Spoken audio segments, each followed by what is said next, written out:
Dipancarluaskan dari Gedung Sentral Bisnis Jakarta Islamic Center, JC TV menyapa Mitra JC. Dan tentunya Mitra JC pada sore hari ini kembali hadir Dara menyapa Mitra dalam program Bincang Inspirasi Bunda dan Buah Hati.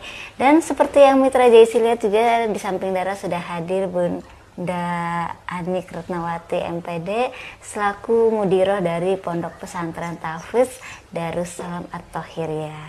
Dan tentunya tema kita hari ini membahas tentang membina anak sholat dalam keluarga itu seperti apa sih. Nah, ini menjadi kasus yang memang tiap harinya menjadi makanan sehari-hari gitu bagi para orang tua yang berjuang untuk mengajarkan anak untuk konsisten dalam mendirikan sholat. Nah, tentunya buat Mitra JC yang juga sedang stay tune atau sedang berselancar di media sosial bisa meluncur ke Facebook Radio JC dan boleh Mitra sampaikan pertanyaan terkait membina sholat dalam keluarga. Dan baik, sebelum kita lanjut ke obrolan kita yang lebih jauh lagi gitu ya, Dara izin mau menyapa Umi Anik. Assalamualaikum. Waalaikumsalam warahmatullahi wabarakatuh, Mbak Dara. Apa kabar, Mi? Alhamdulillah, lama sehat. tak bersua nih, Mi. Betul, lama sekali, mungkin sebulan lebih ya. Iya, lama agak grogi gitu ya. Agak kagok ya. Masya Allah. Grogi. Dan hari ini akan membahas tentang membina anak. Membina anak, keluarga untuk selalu menegakkan. Betul, Mi. Tapi kita bahas seperti apa. Umi silakan menyapa Mitra JC terlebih dahulu. Halo, assalamualaikum warahmatullahi wabarakatuh, Mitra JC yang dimuliakan Allah. Alhamdulillah pada kesempatan sore hari ini kita masih bisa bertatap walaupun dalam keadaan virtual ya.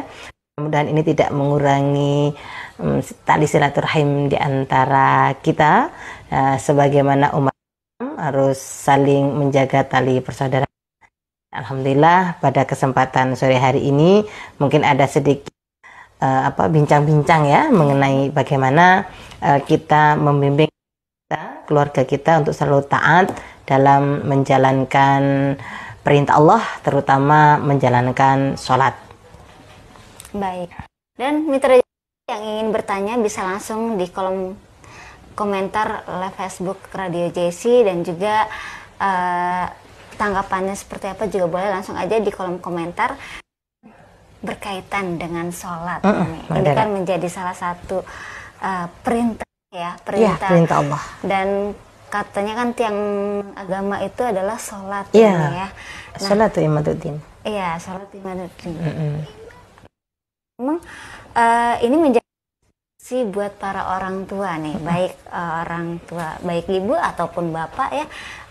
Dan bagaimana sih supaya tuh anak tuh continue gitu ya atau konsisten dalam mendirikan sholat.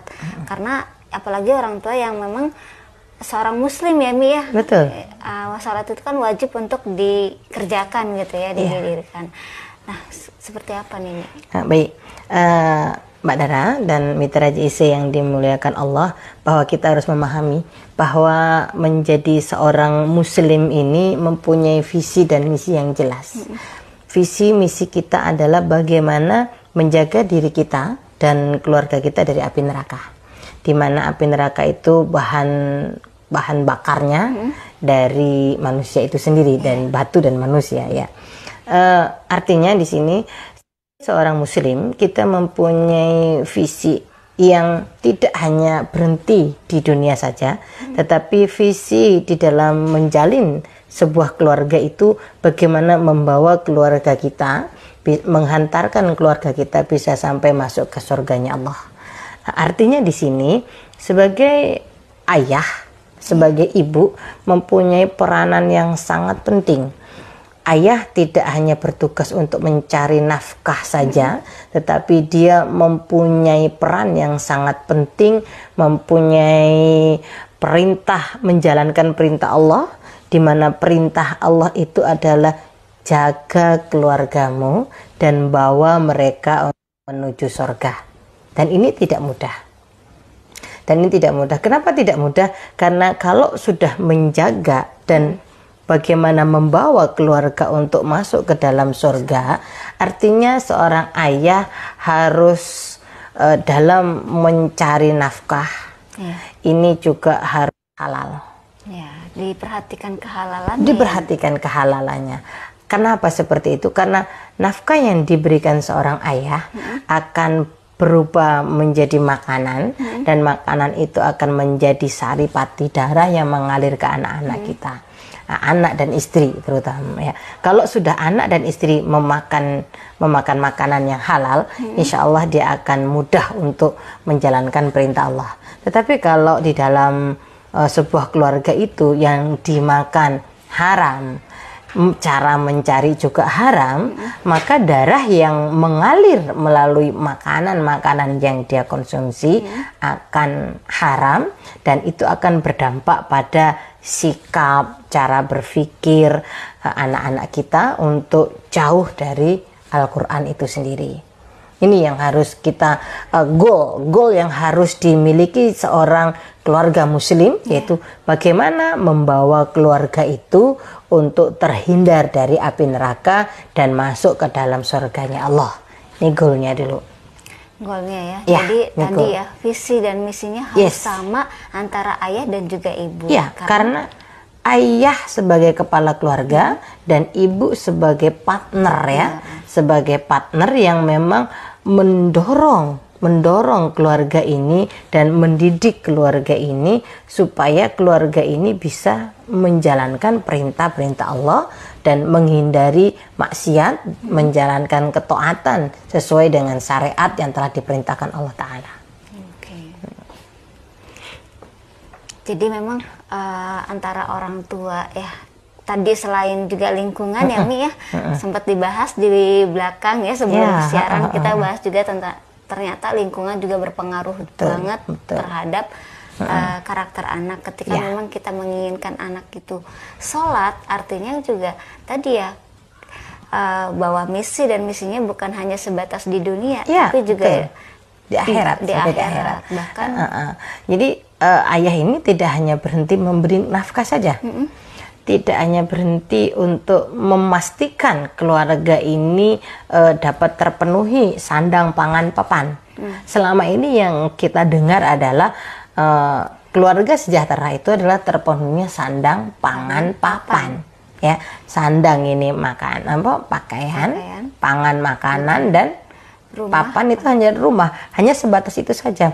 Artinya itu hanya sebatas dunia saja. Apakah tidak boleh? Boleh. Dan apakah itu penting?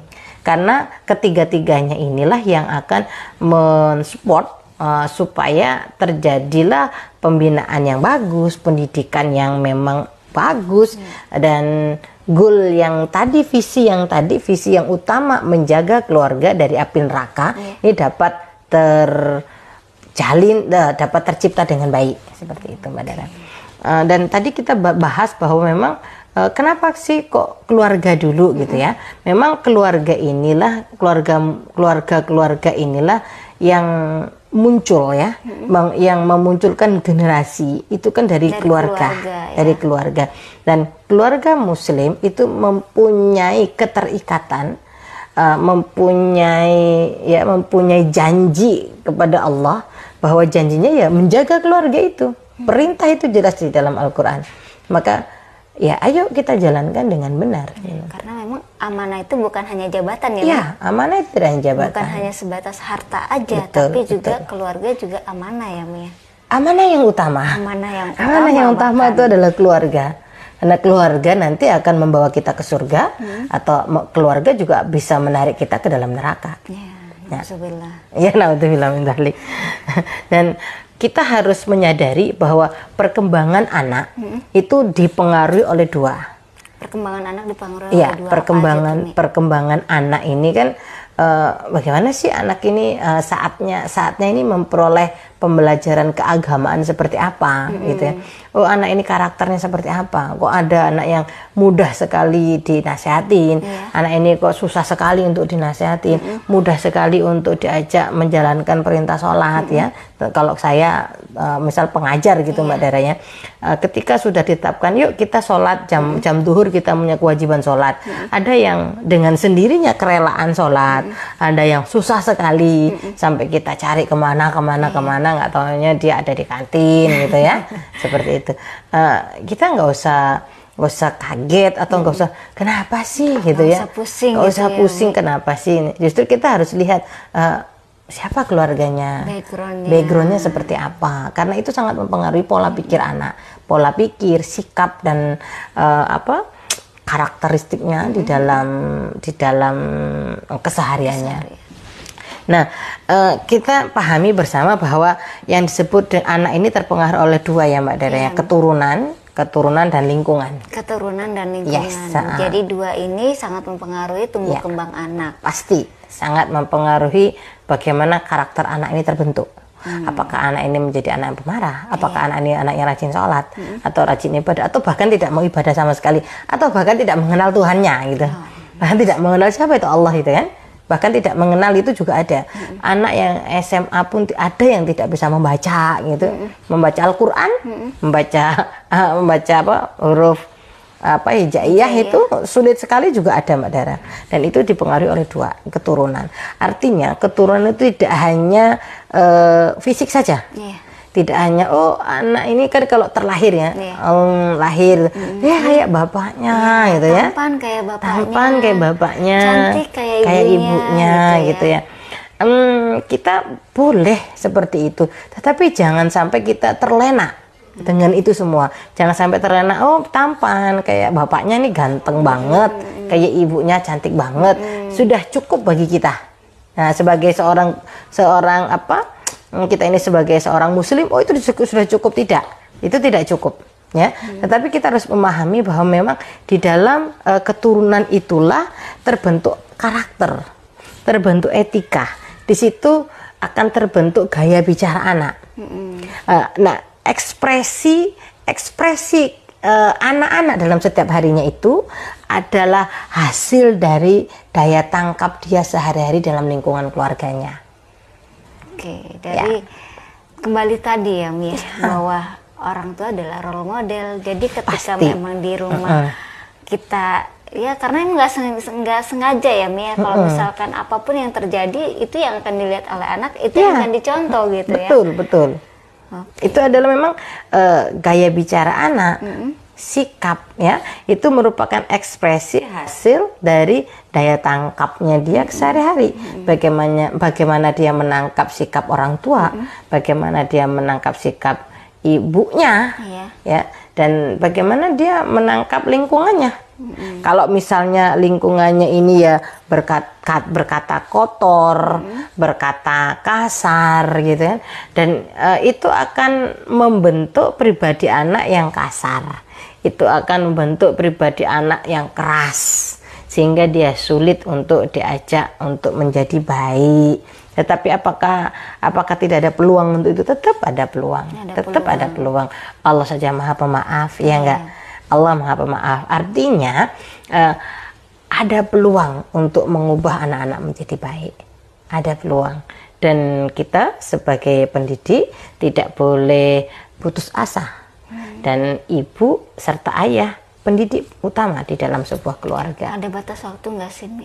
Peluang kalau misalkan dibilang Allah aja pemaaf dan gitu ya, terus tadi kita dikatakan bahwa ada peluang gitu, walaupun lingkungannya mungkin tidak mendukung gitu ya, bukan berarti tidak ada peluang, ada peluang. Ada nggak sih batas waktunya gitu Mi? Batas waktu sabar gitu maksudnya.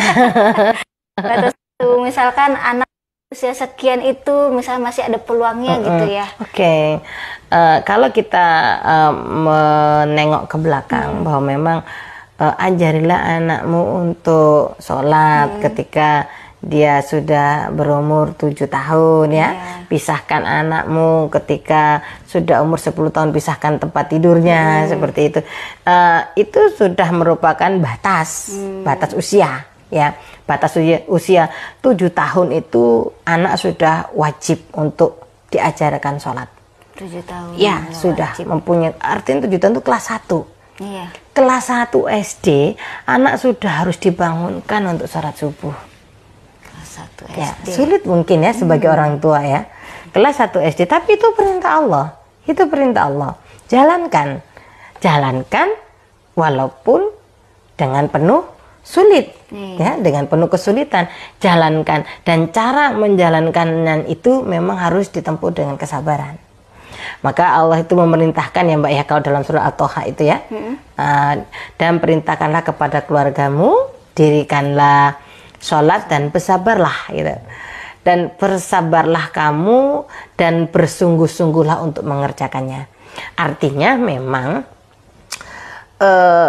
kalau itu ayat ini saya bawa ke dalam sebuah keluarga gitu ya Mbak Dara ya, untuk memerintahkan anak untuk sholat, itu sangat sulit ya, sulit sekali untuk memerintahkan anak untuk sholat, itu sulit sekali, apalagi sholat subuh ya, sangat sulit sekali. Banyak sekali seorang ibu itu selalu dihantui pikiran, masih kecil ya, nanti kalau dibangunin subuh dia akan nangis rewel dan dia nanti akan terlambat sekolahnya ya kan. Kalau ini yang menjadi pola pikir seorang ibu, maka dengan sendirinya ibu menghantarkan anak-anaknya untuk masuk ke dalam neraka. Berat kan resikonya gitu. Pilihan yang sama-sama berat. Sama-sama berat. Pilih sama-sama berat. Ya, dalam keseharian kita harus memerintahkan anak untuk bangun pagi, ayo sholat. Tetapi di sisi lain kita juga kasihan nanti dia bangun terlalu subuh, di sekolah nanti ngantuk, bla bla, pertimbangan-pertimbangan duniawi, dan sebenarnya itu adalah pertimbangan-pertimbangan yang dipengaruhi oleh akal pikiran, yang akal pikiran itu ada pengaruh dari setan sebenarnya. Tetapi kalau kita kembali lagi, kalau bahwa itu memang adalah benar-benar itu adalah perintah Allah dan kita berusaha untuk menjalankannya, saya kira kita akan mempunyai motivasi yang kuat. Tadi itu goalnya. Goalnya adalah bagaimana kita menghantarkan anak-anak kita untuk masuk ke dalam surganya Allah. Bagaimana kita memelihara anak-anak kita dan keluarga kita agar tidak masuk ke dalam api neraka. Maka perintahkan anak ini sholat, walaupun tantangannya begitu berat. Apalagi sekarang subuh ini kan waktunya sangat pagi sekali ya, sangat pagi sekali. Tentunya itu juga, aduh anakku masih tidur, kasihan. Tetapi kalau kita misi kita emang lillahi ta'ala untuk menjaga anak-anak kita, dan 7 tahun harus diajarkan sholat, bangunkan. Mau tidak mau, bangunkan anak-anak untuk sholat gitu. Karena ini adalah misi yang memang ada di dalam Al-Quran, dan ini adalah misi setiap muslim, menjaga diri kita dan keluarga kita dari api neraka. Sudah diajarin tekniknya, 7 tahun ajarkan sholat. 7 tahun ajarkan sholat. Kalau sudah umur 7 tahun sholat, 8 tahun, 9 tahun, 10 tahun, 11 sudah akan menjadi habit, sudah menjadi kebiasaan, dan kita udah nggak sulit lagi. Usia SMP ya dia sudah terbiasa ya. Ritme tubuh ini sudah terbiasa. Tetapi memang di sini Allah mengatakan bersabarlah. Wahai orang tua, wahai ayah, wahai ibu, memang di dalam memerintahkan sholat, menjalankan sholat, kita sendiri harus sabar. Apalagi mengajak anak-anak kita. Betul. Tentunya harus dengan kesabaran. Misalnya kita bangun pagi, anak-anak masih rewel, bla bla bla bla bla ya. Tentunya, sudah saya bangunkan, capek ya, suka begitu ya. Nah, ada ya Mbak Dara ya. Ada yang begitu. Capek sudah saya bangunkan, nggak mau bangun-bangun. Ingat pesan Allah, sabar. Ingat pesan Allah, sabar dulu. Sabar dan sungguh-sungguh. Bangunkan dengan sungguh-sungguh. Kalau ibu membangunkannya dengan hati, dengan kesungguhan, saya yakin itu juga akan bangun. Anak akan bangun jika kita memang membangunkan dengan sungguh-sungguh dan benar-benar dengan kesabaran. sabar ya. Artinya gini Mbak Dara, sholat itu tidak hanya kepentingan pribadi, tidak hanya menjadi tanggung jawab pribadi. Tetapi kalau dilihat dari ayat ini, perintahkanlah kepada keluargamu, maka ini akan menjadi tanggung jawab sosial, terutama keluarga ya, ayah dan bundanya ya, terutama sebenarnya kepala keluarga Mbak Dara. Kepala keluarga ya. Kepala keluarga. Kalau kepala keluarga yang sudah mengatakan A, maka yang anggota keluarga yang lain pun ikut A. Ya memang ayah mempunyai kewajiban untuk itu. Ya, mempunyai kewajiban untuk itu. Ayah mempunyai kewajiban tanggung jawab sosial. Tanggung jawab sosial di dalam keluarga, bagaimana keluarga itu dapat menjalankan sholat dengan baik. Sholat 5 waktu. Dan ingat, tidak hanya anak, tapi ada istri. Ada istri, setelah itu ada pembantu. Kalau punya pembantu. Ada ponakan-ponakan yang memang orang itu ikut di dalam tanggung jawabnya dia. Maka dia bertanggung jawab atas seluruhnya itu. Ya, apalagi kalau punya santri. Nah, tanggung jawab terhadap santrinya lebih besar lagi. Ya? Karena orang tuanya sudah menitipkan ke kita. Menitipkan ke kita bagaimana kita mengajarkan anak-anak ini untuk sholat itu sudah menjadi kebiasaannya. Bagaimana itu? Kalau kita lupa membangunkan, kalau kita nggak sabar ngebanguninnya, penuh dengan emosi, penuh dengan marah, ya mungkin anak-anak lebih akan menjauh ya dengan kita ya. Semakin dikerasin dia semakin menjauh. Iya, maka ada beberapa teknik ya, Mbak Dara ya. Kalau seandainya seorang ayah itu ya, misalnya kalau dia ini nggak mau sholat ya, kita boleh memberikan sanksi. Mungkin sanksi yang diberikan ayah yang nggak usah terlalu berat, kan ini masih awal ya, masih dididik pola-polanya. Kalau seandainya ini kok sudah sampai 7 tahun kok nggak bisa, kok agak sulit, 8 tahun 9 tahun ya sudah dikasih sanksi lah, sudah dikasih sanksi, sudah dikasih hukuman ya, sudah diberikan hukuman. Dan hukuman itu ya juga jangan sampai KDRT ya, kekerasan dalam rumah tangga ya, melukai. Kekerasan dalam rumah tangga itu kan tidak hanya suami istri saja ya, anak juga ya, misal ada anak teraniaya dan lain-lain ya.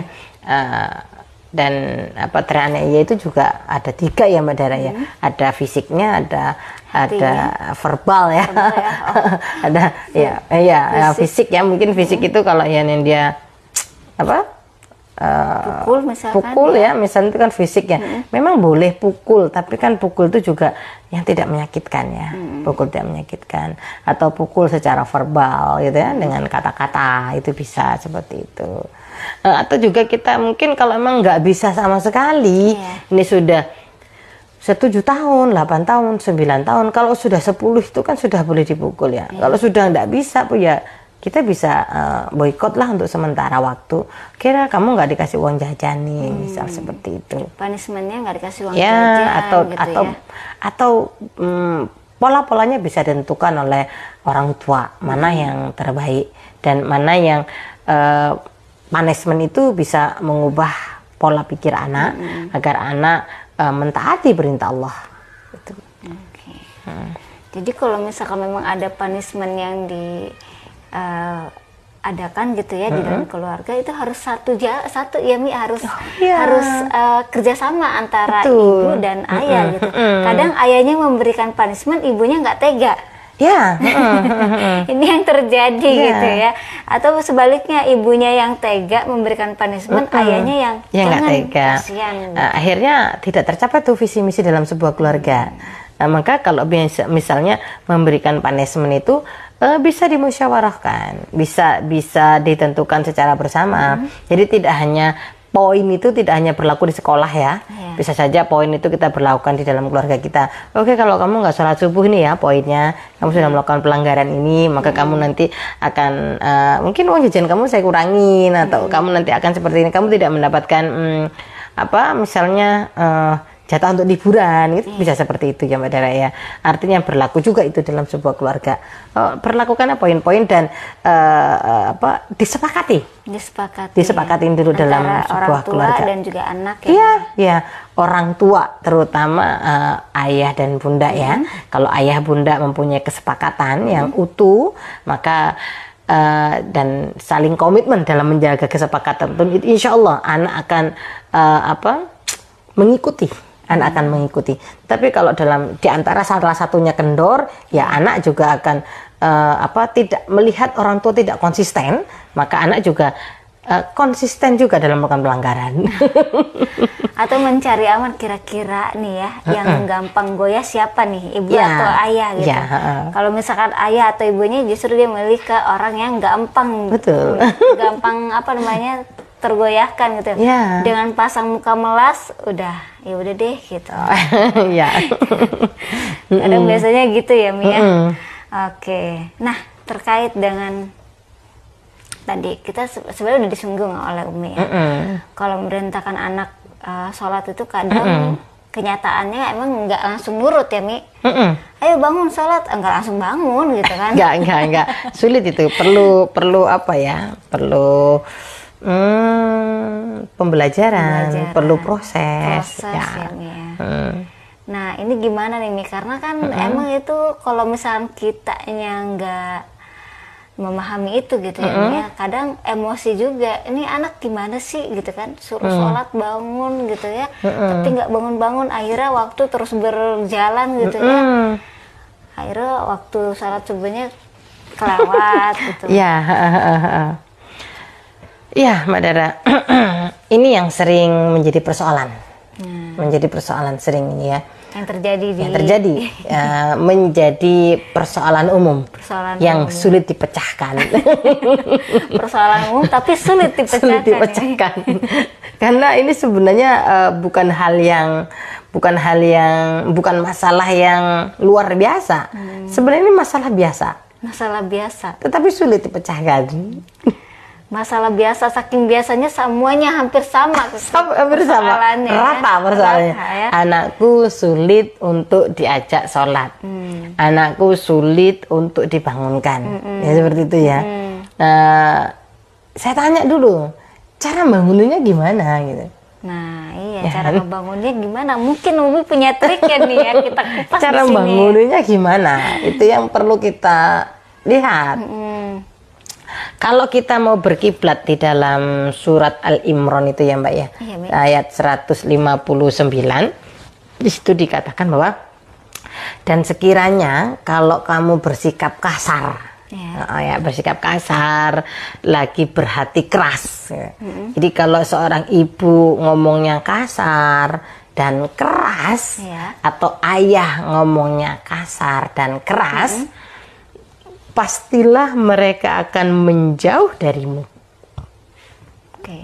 Ini ayat Al-Quran. Ini ayat Al-Quran. Udah jelas itu.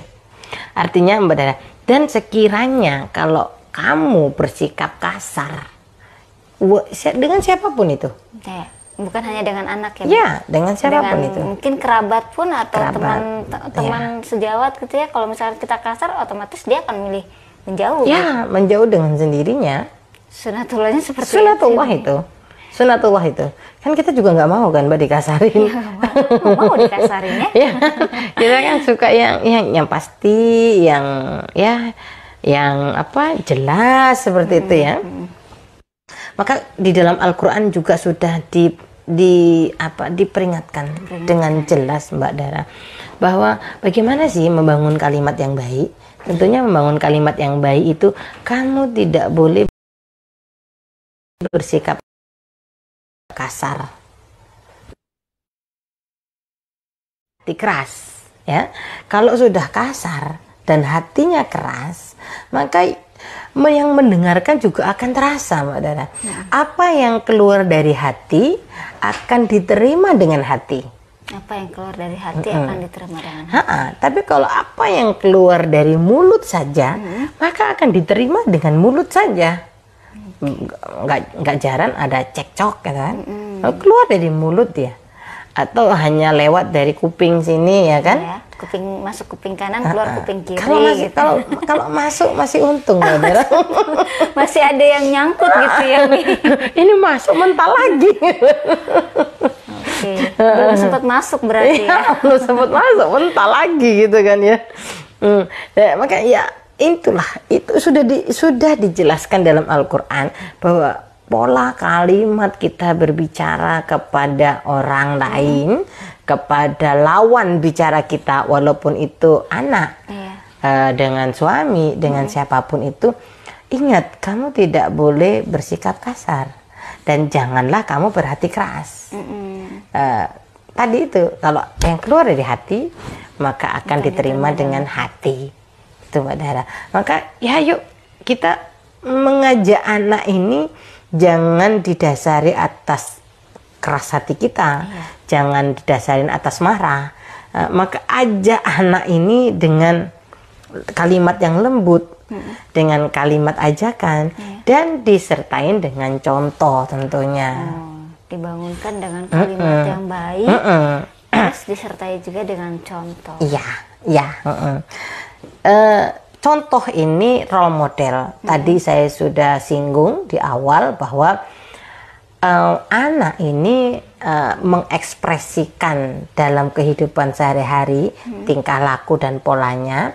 Ini adalah hasil dari melihat, hasil dari mencontoh orang-orang yang ada di lingkungannya. Ini ya Mbak Dara. Nah, kita kembali lagi. Dalam Al-Quran ini dijelaskan kalau kamu bersikap kasar dan keras itu kan tidak boleh, Mbak ya. Nah, hikmahnya apa? Kita harus pahami bersama bahwa sikap kasar, sikap keras itu tidak mendatangkan manfaat sama sekali. Ya, justru akan membangun permusuhan dan akan membangun jarak di antara kita. Walaupun itu dengan anak, pasti akan terjadi jarak. Anak tidak mau ngomong dengan kita, anak menutup pintu dengan kita, anak tidak mau curhat dengan kita, anak tidak mau sharing dengan kita. Itu mari kita lihat bagaimana cara berbicara kita. Apakah cara berbicara saya ini sesuai dengan apa kaidah, dengan lemah lembut, ataukah saya berbicara dengan kasar? Siapa sih yang mau dikasarin? Nggak ada. Siapa sih yang mau dikasarin? Nggak mau gitu nggak mau dikasarin. Istri juga nggak mau dikasarin. Begitu pula anak gitu. Jangan, kalau kita sendiri tidak mau ya kita jangan melakukan terhadap orang lain. Dan sudah jelas rambu-rambunya, kamu tidak boleh bersikap kasar dan hatimu keras, dan kalau seandainya kamu melakukan itu pastilah mereka akan menjauh darimu. Maka sudah pasti kalau kita berkata keras, kita berkata kasar, pasti ada jarak antara orang tua dan anak. Dan selanjutnya di sini dilanjutkan, maka kalau anak membuat salah bagaimana gitu kan, sering gitu ya. Kita nggak boleh kasar nih, kata Umi kita nggak boleh kasar gitu. Tapi anak bikin salah. Apa yang harus dilakukan sebagai orang tua? Kalau kita dengan lembut gitu ya, orang bilang jangan mau kalah sama anak. Nah, ini yang sering terdengar nih di telinga nih. Jangan mau kalah sama anak. Itu anak, orang tuanya anak atau orang tua gitu. Dan itu adalah propaganda yang salah. Propaganda yang salah. Itu propaganda yang salah itu. Itu salah sekali. Karena itu bertentangan dengan Al-Quran. Al-Quran sudah menjelaskan kalau ngomong ya jangan kasar. Kalau ngomong ya lembutlah hati kamu, jangan kasar. Bagaimana kalau seandainya mereka membuat kesalahan, maka sikap yang terbaik adalah memaafkan anak. Kita jarang sekali memaafkan anak. Kita seringkali menuntut anak. Ya. Dan maka ini di dalam ayat, maka maafkanlah mereka dan mohonkanlah ampun. Artinya apa? Kalau anak salah, kalau anak nggak bisa sholat, dengan saat ini susah sekali sholat, ya kita maafkan. Dan jangan lupa doakan, mohonkan ampun kepada Allah. Ya, kenapa kok kita memaafkan setiap kesalahan-kesalahan anak? Anak nggak mau sholat itu kan salah, Mbak Dara. Iya, Mi. Ya kan, itu kan salah. Banget. Salah banget kan? Karena tujuan orang Islam itu adalah sholat. Pembeda antara orang Islam dengan di luar Islam itu adalah sholat. Ya, karena sholat. Jadi kalau orang Islam tidak menjalankan sholat, itu adalah sebuah kesalahan. Jika anak-anak kita melakukan itu, yang pertama adalah nasihati dan maafkanlah. Maafkanlah dulu. Karena ya, kalau kita sudah tidak memaafkan dan kita terus mengatakan dia salah, maka kita tidak akan bisa berbicara dengan jernih. Kita tidak akan berbicara dengan objektif. Kita tidak akan berbicara dengan penuh hikmah. Yang ada adalah kita menyalahkan dan yang keluar adalah kata-kata yang kotor. Kesel, Mi, gitu Ya. kan. Kesel, jengkel, nih anak disuruh sholat nggak sholat-sholat, gitu kan. Itu luar biasa, Mi. Ini perintah Allah Untuk menahan emosi iya. ya. Untuk menahan emosi, maka kita harus menata dengan baik, ditata dengan baik. Cara menata itu untuk melihat anak kita salah, itu adalah maafkanlah. Karena anak cerminan diri kita. Iya. Mungkin kita di usia mereka, kita juga melakukan hal yang mungkin sama. Ya, jadi tidak perlu menuntut anak terlalu tinggi, terlalu perfect. Karena memang Allah sendiri Maha Pemaaf. Ya, maka maafkanlah segala kesalahan anak kita. Kalau kita sudah memaafkan dengan tulus, memaafkan dengan ikhlas, maka lepas rasa kekesalan itu, Mbak Dara. Kalau kita memaafkan, Ya. rasa kesal tadi itu Lepas. Memaafkan Kuncinya itu, dengan Mitra ikhlas. Jesi. Ya. Memaafkan dengan ikhlas, rasa kesal yang ada di dalam hati, yang rasa nyesek yang ada di dada, Nyesek itu banget loh. Akan lepas ya. Dan lepasnya kekesalan kita, lepasnya amarah kita ini menimbulkan kenyamanan kepada anak-anak. Ya, ketika anak-anak sudah nyaman dengan diri kita sudah memaafkan, ya nak kamu salah, ibu maafkan, umi maafkan, itu kesalahan kamu, mungkin umi juga punya andil dalam hal ini. Rasa ini sudah tidak jengkel, Mbak Dara. Iya. Dan rasa ini sudah, kekesalan itu hilang. Maka yang timbul adalah kita menyadari kesalahan kita mulai turun ego-ego kita, darah kita sudah mulai stabil, maka anak juga akan menimbulkan kenyamanan. Anak akan nyaman dan bisa jadi anak akan berkata, maafkan aku Umi. Betapa hebatnya itu. Masya Allah ya. Ya. Ketika kita mulai memaafkan anak Ya. dan ketika mulai memaafkan anak, tentu ucapan kita pun Akan tertata dengan baik. iya akan tertata dengan baik, sehingga anak pun menerimanya dengan baik. Iya, ingat, hati yang keluar akan diterima dengan hati. Kuncinya di situ, Ya. Mitra Ya. Jesi. Nah, selama ini kalau udah kesel, kamu ya, sekali bikin kesalahan itu diulang-ulang terus. Iya, maka Padahal ada sisi positifnya. ada. Dan sudah didesain di dalam Al-Quran. Kalau anak kamu salah, maafkan. Kalau ada orang salah, maafkan. Berkatalah kamu dengan yang baik. Kenapa kok kita memaafkan? Memaafkan itu bukan berarti kalah. Memaafkan itu adalah supaya kita ini ikhlas, supaya kita keselnya hilang. Kalau keselnya hilang, cara berpikir kita itu akan normal, akan objektif, dan yang keluar dari mulut kita itu sebuah kelembutan, bukan kekasaran. Kalau kasar yang keluar, anak akan lari. Tetapi kalau yang keluar dari kelembutan, kita memaafkan segala kesalahan anak-anak kita dan mendoakan kepada Allah terakhir. Maka anak akan jatuh dalam diri kita dan akan mengikuti apa yang kita inginkan. Nah, kadang gini juga nih, Mi.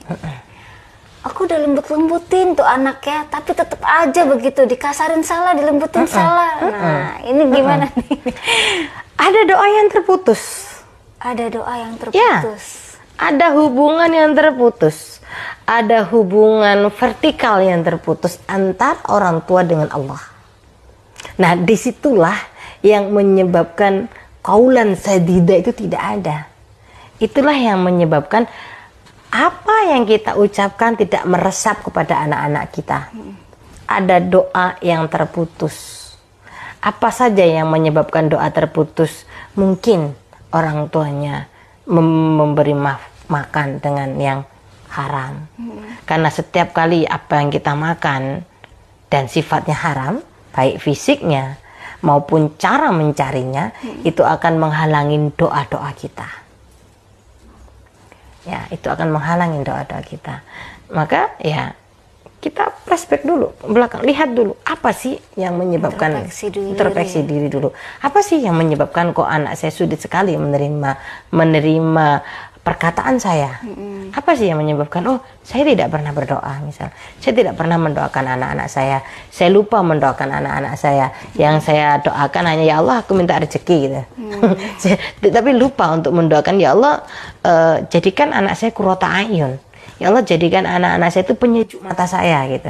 Luar biasa. Ya, kalau kita lupa ini, jangan salahkan kalau anak lepas. Ya. Terus kalau seandainya saya sudah doakan, tapi masih begitu saja gitu, ya mari kita lihat lagi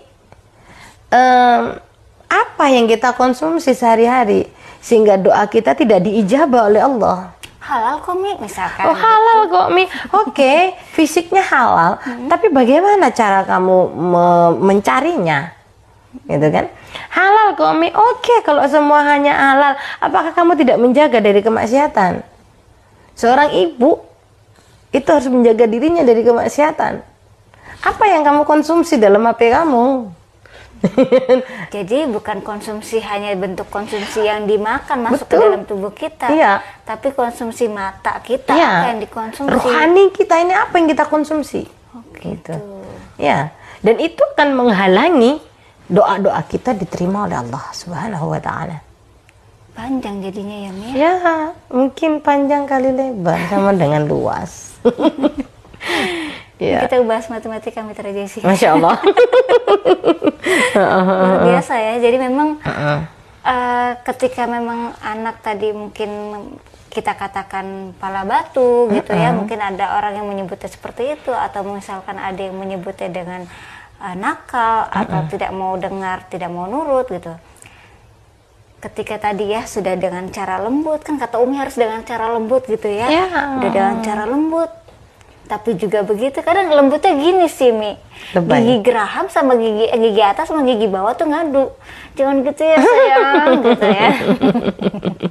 Ya berarti itu kan pasti berarti keras, bukan hanya suaranya yang dilembutkan ya Mi, tapi juga benar dari hati. Betul. Senyumnya juga harus dengan ikhlas ya, jangan hanya senyumnya itu tidak hanya senyum orientasi. Orientasinya apa nih senyumnya nih? Senyumnya harus tulus ya. Ya, senyumnya harus tulus, apalagi dengan anak-anak kita. Karena anak-anak kita itu aset ya.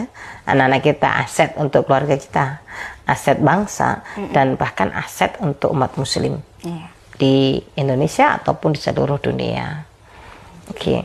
Dan ini lagi Mbak Dara, ingat bahwa cara berbicara kepada anak tadi, saya ulang kembali lagi, saya tekankan kembali lagi bahwa Al-Quran mengajarkan untuk berbicara kepada anak.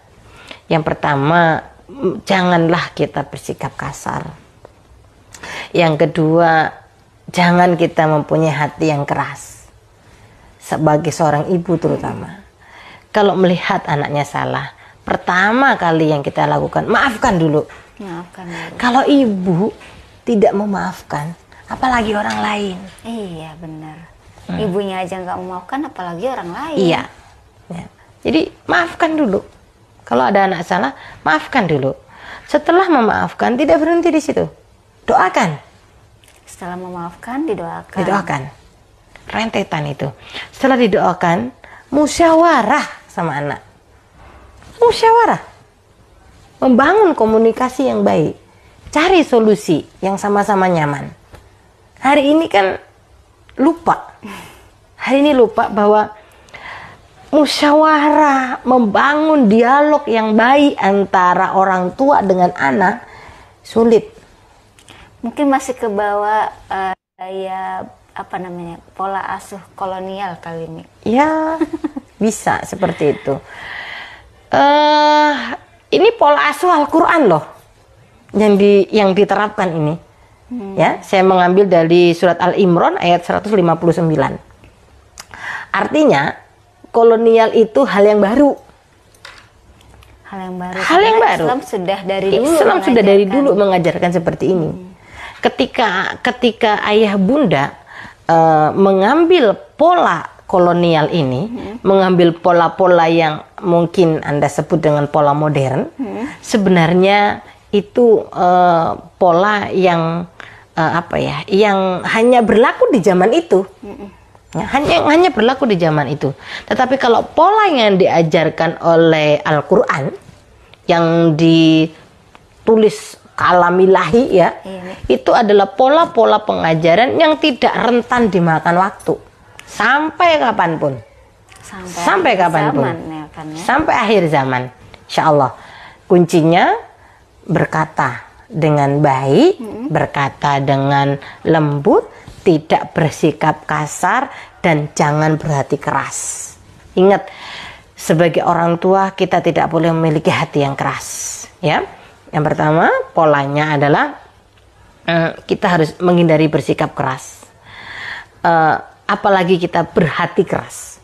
Sikap keras, kalimat keras akan menjauhkan kita. Tidak akan ada manfaatnya. Bahkan anak-anak akan menjaga jarak dengan kita. Prinsip Al-Quran, Al-Imran 159, kalau kamu mau berbicara kepada orang, baik itu anakmu, suamimu, atau siapapun, banyak yang kamu lakukan. Kamu jangan pernah bersikap keras dan menjaga hati, jangan pernah hati ini menjadi kasar. Ya, itu. Terus kalau kita menjaga keras itu, dampaknya adalah mereka akan menjauh dari kita. Kalau memang mereka mempunyai kesalahan, maafkanlah. Maafkanlah dan doakanlah, karena yang membolak-balikkan hati adalah Allah.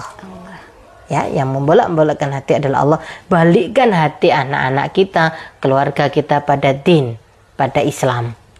Selanjutnya, kalau sudah didoakan, dimaafkan dulu, didoakan, bangun dialog yang baik, bangun musyawarah yang baik. Ya, karena di dalam musyawarah itu akan ada kesepakatan, dan kesepakatan inilah yang memang harus dijalankan semua pihak, tidak hanya anak tetapi orang tua. Dengan adanya musyawarah, dengan adanya dialog yang baik, maka anak akan merasa dihargai. Rasa penghargaan terhadap anak itulah yang akan membangun chemistry antara orang tua dengan anak. Karena merasa dihargai. Bisa jadi anak kita nakal selama ini, tidak mau menurut sama kita. Kita tidak pernah membangun pola musyawarah. Kita tidak pernah membangun dialog yang baik, sehingga anak-anak tidak merasa dihargai.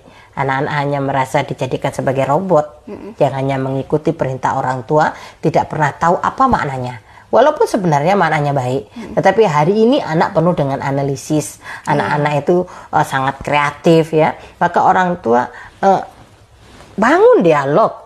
Al-Quran sudah menjelaskan dari dulu gitu loh. Bangun dialog ya. Jadi kalau seandainya ada sekarang ini pola pembelajaran itu komunikasi. Al-Quran sudah menjalankan itu. Ya, Al-Quran sudah menjalankan itu. Tinggal umat muslimnya saja. Apakah sudah menjalankan atau belum? Gitu, ya. Pertanyaannya itu ya, jawab sendiri Mitra Jesi. Ya, jadi kuncinya tadi ya Mbak Dara ya. Jadi bangun pola komunikasi dengan baik dengan anak. Kalau berbicara dengan anak tidak boleh kasar, tidak boleh keras. Kalau anak punya salah, maafkan. Siapa lagi yang memaafkan kalau bukan kita sebagai orang tuanya? Ya, maafkan.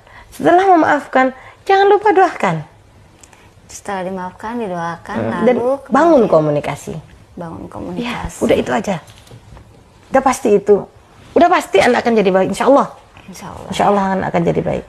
Karena itu adalah ada hubungan horizontal dan ada hubungan vertikal.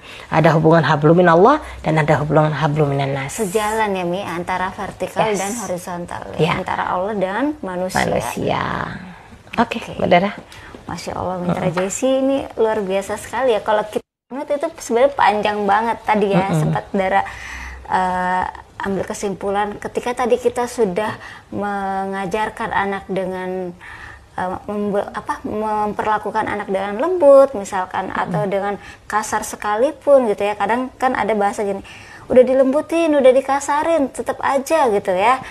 Bingung mau pakai cara apa lagi gitu kan.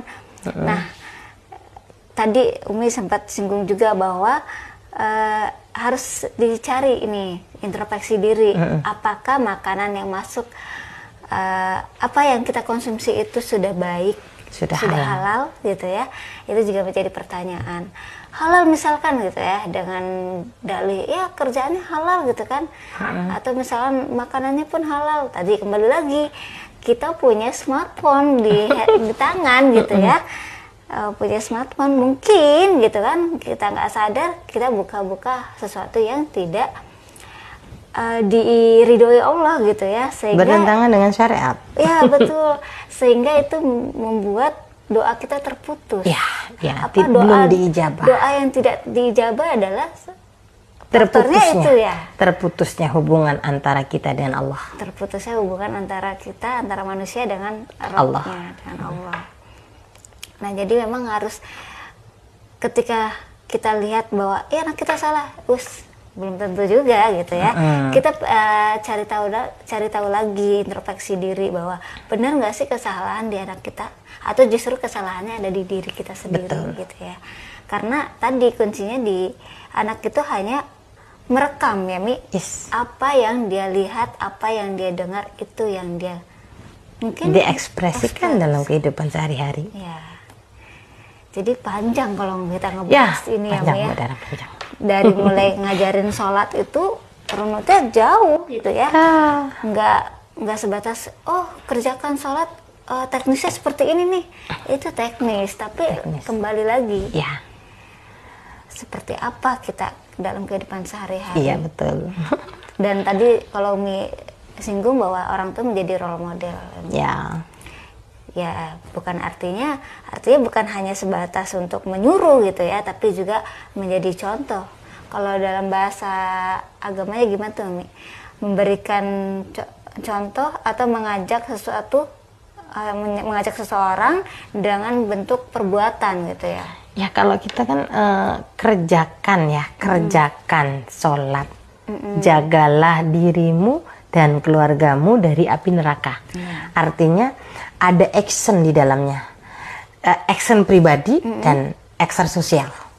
Ya, jadi action secara individu dan action secara keluarga, dan itu saling berkaitan. Saling berkaitan satu sama lain ya. Luar biasa. Nah, terkait nih Mi, kalimat ya tadi, contoh kalimat ada nggak sih Mi yang bisa membuat kita tuh kayak kalimat selama ini kan, ayo kamu sholat gitu, ayo kamu bangun. Ya. Kalimat yang paling tepat dan manis gitu gimana sih Mi, supaya tuh anak tuh kayak meleleh gitu ya kalau kita bangunkan gitu.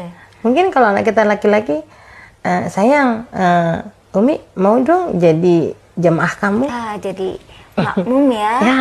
Jadi makmum kamu, Umi mau dong. Sayang, aku pengen denger lo bacaan Quran kamu. Sayang, ayo, Umi ini kayaknya apa sih ini hukumnya?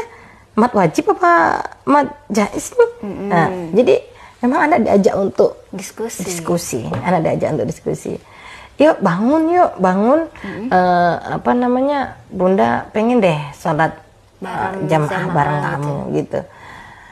Ayo bangun sholat, beda. Ayo bangun sholat, udah siang nih gitu ya. Beda.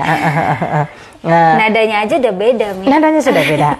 Terus kalau misal anak-anak kita masih kecil ya, ayo dek sholat dek bareng Umi dek, kita sholat bareng dek. Jadi ngajak, bukan nyuruh ya, ajakan. Bukan menyuruh, bukan memerintah, tapi ajakan. Yuk bareng sholat, yuk bareng yuk ini, yuk dek bareng dek. Kadang anakku itu kalau sholat subuh, ayo sayang sholat subuh sayang, sholat bareng Umi yuk, bareng yuk. Anakku udah sholat aja tanpa wudhu. Saking semangatnya ya, antusias. Maka sabar, orang tua sabar. Wudhu dulu gitu kan. Tetap harus ya. Harus sabar. Mungkin gini, Udah ntar dia ini lagi gitu ya, wah, berubah pikiran untuk nggak sholat, mending tidur gitu ya. Biarin aja, nggak boleh gitu juga. Nggak boleh. Harus sesuai dengan aturan yang Allah. Jadi kalau sudah misalnya subuh kurang 10 menit, cepat-cepat kita bangunkan anak-anak, bangunkan seluruh keluarga yang menjadi tanggung jawab kita. 10 menit artinya ya sebagai ibu ya bangunnya sebelum adzan dong gitu ya. Bangunnya sebelum adzan, 10 menit sebelum dimulai adzan sudah kita bangunkan anak-anak satu persatu. Ya, supaya ada spare waktu anak kita untuk bolak-balik. Jangan Allahu Akbar, apalagi kalau sudah iqomah. Ya, jangan. Cepetan dulu komat ya dari tadi. Jangan ya. Jadi spare waktu 10 menit lah gitu. Supaya anak kita bisa bolak-balik badan dulu. Iya. Kalau kata orang ngumpulin nyawa dulu gitu ya. Mungkin bahasanya tuh kayak gitu, ngumpulin nyawa dulu, bengong dulu gitu kan ya. Oke, menarik sekali nih Mitra Jesi pembahasan kita pada sore hari ini. Semoga banyak insight yang Mitra Jesi dapatkan dari bincang inspirasi Bunda dan Bu Hati kali ini. Tentunya sebelum closing Mi, karena kita sudah di menit ke-52 terlepas dari pukul 16 waktu Indonesia Barat. Insyaallah. Silakan Mi, closing statement. Ya baik. Ayah bunda yang dimuliakan Allah, bahwa kita sebagai umat muslim mempunyai visi dan misi utama. Goal kita adalah bagaimana kita menjaga, bagaimana kita mengajak anak-anak kita, keluarga kita agar terhindar dari api neraka dan mampu membawa mereka ke dalam surganya Allah. Tentunya dengan membawa anak-anak ke surganya Allah, anak-anak diajak untuk menjalankan sholat 5 waktu. Dan ketika kita mengajak anak-anak untuk menjalankan sholat 5 waktu, banyak teknik, banyak cara. Yang paling utama adalah bagaimana kita menjaga kalimat-kalimat kita terhadap anak-anak kita. Ya, jangan pernah kita bersikap kasar. Maka yang kita gunakan adalah kita bersikap lemah lembut dan hindari bersikap kasar. Karena kalau kita bersikap kasar, maka anak-anak akan menjaga jarak, menjauh dari diri kita. Selanjutnya, ketika kita sudah mampu berkata-kata dengan lemah lembut dan menjaga hati kita tidak kasar, ketika anak-anak kita melakukan kesalahan, maafkanlah, karena ketika kita memaafkan, maka akan lepas kesalahan di dalam diri kita dan kita akan mampu berkata-kata dengan baik, dan itu menimbulkan kenyamanan pada anak-anak kita. Setelah kita timbul kenyamanan, setelah kita maafkan, maka kita doakan anak-anak kita agar anak-anak kita dapat taat menjalankan perintah Allah, terutama menjaga sholat 5 waktu. Oke, luar biasa Mitra Jesi. Closing statement dari Umi Anik Retnawati MPD menutup kebersamaan kita pada sore hari ini. Terima kasih buat Mitra Jesi yang sudah setia bergabung di live Facebook Radio Jesi. Dan jangan lupa Mitra Jesi share, like, juga komen tayangan ini agar bisa banyak orang yang mendapatkan kebermanfaatan dari tayangan ini. Dan tentunya Mitra Jesi, Dara dan juga Umi Anik Retnawati MPD pamit undur diri. Mohon maaf jika ada kata-kata yang tidak berkenan. Wassalamualaikum.